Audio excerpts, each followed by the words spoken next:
Mankind's pride gave rise to the Darkspawn. Countless in number and toxic to all life, Darkspawn search endlessly for an archdemon. When they find one, Darkspawn armies surge up from their corrupt barrows beneath the ground, and a blight begins.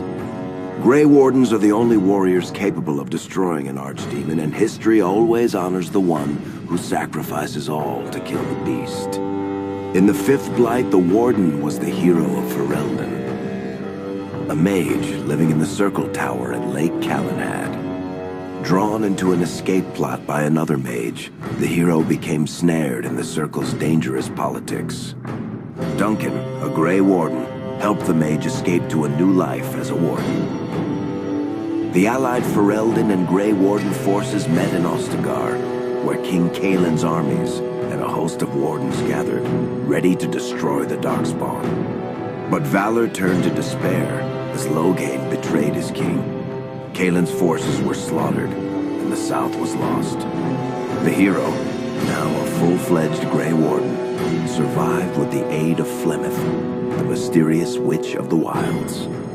Joined by Flemeth's daughter, Morrigan, and a Grey Warden named Alistair, the hero set out to build an army strong enough to abolish the Blight. With the traitorous Loghain now seated on Ferelden's throne, the Warden sought help from the influential Arl Eamon of Redcliffe. However, they arrived in Redcliffe to find the town under siege. As each night, undead rose in waves and assailed the battered village. With the hero's help, the people of Redcliffe stood fast against the undead horde. The Wardens reached Arl Eamon's castle only to find the Arl lying at the edge of death, and his court fallen into madness. To save his father's life, Eamon's young son, Connor, had made a deal with a demon, and quickly fallen victim to its possession. The hero intervened, freeing Connor from possession, and breaking the demon's hold over Redcliffe. But deals with demons are never straightforward. The demon agreed only to save Eamon's life, not restore him to health. Arl Eamon needed a miracle to recover. The hero located an urn containing the sacred ashes of Andraste, which were said to cure any ailment. The urn was protected by ancient traps, tests of will, and a dragon-worshipping cult that wanted to twist the urn's power to its own ends. The urn remained pure, but mysteriously disappeared after the Wardens departed. Only the temple dedicated to it still stands. With a pinch of the ashes, the hero restored the Arl to health. Informed of Loghain's treachery, Eamon swore his political and military support. The circles of Magi are bound by oath to aid the Grey Wardens in times of blight. However, Lake Calenhad's tower could offer little help. One of its mages, Uldred, had become possessed by a pride demon and was twisting other circle mages into abominations. The hero fought to the top of the tower and defeated Uldred, saving the remaining mages. Grateful for their lives, the mages joined the Warden's army. The allies gained at the Circle were not the only soldiers to join the Warden's forces, however. Dalish elves don't usually make alliances, but even deep hatred can be set aside in the face of oblivion. An ancient curse was destroying Ferelden's largest Dalish clans, turning the elves into werewolves. Zathrian, the clan's keeper, claimed that the cure required the heart of the great wolf, Witherfang. Years before, Zathrain himself had afflicted a group of humans with the curse that now ravaged his clan. As long as he lived, the curse endured. The hero freed the werewolves from the long-standing curse, and the Dalish joined the Warden's forces. Blights may happen hundreds of years apart, but the dwarves who live below the surface of Thedas fight Darkspawn every day. No one is better schooled in battling Darkspawn than the warriors of Orzammar, except perhaps their allies of old, the Grey Wardens. The hero arrived in Orzammar in the wake of King Endrin's death to find political factions fighting for control of the dwarven capital. Only the vote of a venerated paragon could break the deadlock to elect a ruler, and order the dwarves to honor their Grey Warden treaty and join the battle against the new blight. The hero set off to find a paragon named Branka, who had disappeared into the deep roads in search of a legendary artifact, the Anvil of the Void, created by the renowned smith Caridin to forge mighty war golems. With Branka's help, the hero restored the Anvil of the Void, and a small army of powerful golems joined the Warden's forces. The hero emerged from the deep roads with a master-forged crown to bestow the Paragon's favor upon whichever rival candidate would be crowned king. Balin, the youngest son of King Endrin, who was suspected of foul play, or Haramont, the aging traditionalist backed by the Dwarven Assembly. Balin followed his father to the throne. He leads with a ruthless but progressive hand, seeking to re-establish ties to the surface kingdoms.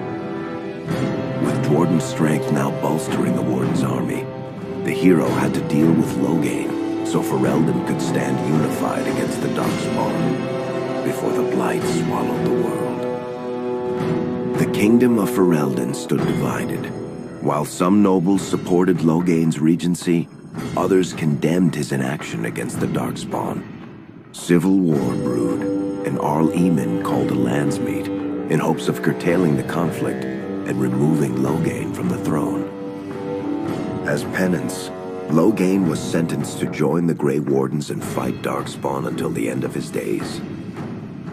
As the Warden's united army massed in Redcliffe, the Darkspawn overran Denerim, laying siege to Ferelden's capital city. The hero's army fought valiantly through Denerim and broke the Darkspawn's siege. On Fort Dracon's highest tower, the hero's strongest allies fought alongside the Warden in a final heroic battle against the massive Archdemon. The Archdemon was killed without the sacrifice of a Grey Warden's life. With no Archdemon to lead them, the Darkspawn scattered. Most fled underground, still teeming in number and always seeking a new Archdemon to awaken. The shattered kingdom of Ferelden embarked on a long journey to recovery. In the Blight's aftermath, strong leadership was crucial.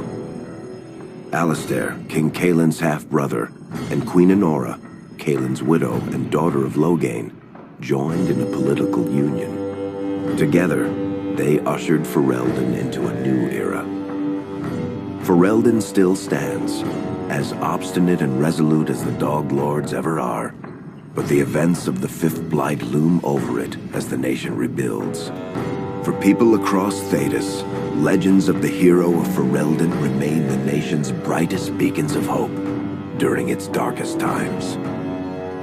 It all began in Kirkwall, the fall of Knight Commander Meredith, the Kunari Uprising, and of course, the Chantry's destruction and the onset of Mage Rebellion. One person always stood amidst the swirling chaos: Hawk, the champion of Kirkwall. The Hawk family fled Lothering, refugees from the Blight. Leandra, mother of the champion, and siblings Bethany and Carver, hoped to find refuge at her family's estate in Kirkwall, far to the north. As a mage with a family legacy of magic on both sides, Hawk naturally became involved in the events that ultimately led to the Mage Rebellion. The Hawks escaped the Blight with the help of Aveline Valen, a warrior and family friend. It's said that the family was also aided by Flemeth, the notorious witch of the wilds. Hawk's sister Bethany never reached the free marches. She was killed by Darkspawn while defending her family. The family's first years in Kirkwall were difficult. Leandra's brother Gamlin had lost the family fortune. The Hawks lived in poverty, forced to indenture themselves in return for entrance to the city. To pay off the debt, Hawk was forced to work for a gang of smugglers. All the while, Hawk and Carver did their best to hide Hawk's magic from the Templars. Opportunity eventually struck in the form of a dwarf named Bartran Tethras, who was planning an expedition to the Deep Roads. It was a long shot, But with gold gained from the expedition, Hawk could free the family from its criminal creditors and further Templar scrutiny. Hawk met a rogue Grey Warden named Anders, who possessed detailed maps of the deep roads. These maps were crucial to the expedition's success. Once Hawk obtained them, everything else fell quickly into place. Out of concern for his safety, Hawk insisted that Carver stay in Kirkwall rather than accompany the expedition. Hawk did find ancient dwarven treasure, but the group also stumbled upon a statuette formed from a strange red lyrium. Upon returning to the surface, Hawk learned that Carver had joined the Templars, pursuing his own fate instead of living in his sibling's shadow. The gold Hawk recovered from the deep roads brought back Leandra's stately childhood home in Hightown. The Hawks had barely settled into their new home when Leandra was murdered. A deeply sinister and twisted killing. Hawk hunted down Quentin, the blood mage responsible, but could not prevent Leandra's death. Leandra's tragic death was part of a critical problem facing Kirkwall. Rising tension between the city's mages, who felt increasingly oppressed, and Templars, who grew increasingly suspicious of their activities. Adding to the strain, a large contingent of Kunari had also established themselves in Kirkwall, much to the growing discomfort of the city's rulers. After their dreadnought was shipwrecked many years before, a group of stranded Kunari were allowed to remain in a cordoned-off area in Lowtown. As time passed, the Kunari made no effort to return home, and offered no explanation about why they remained.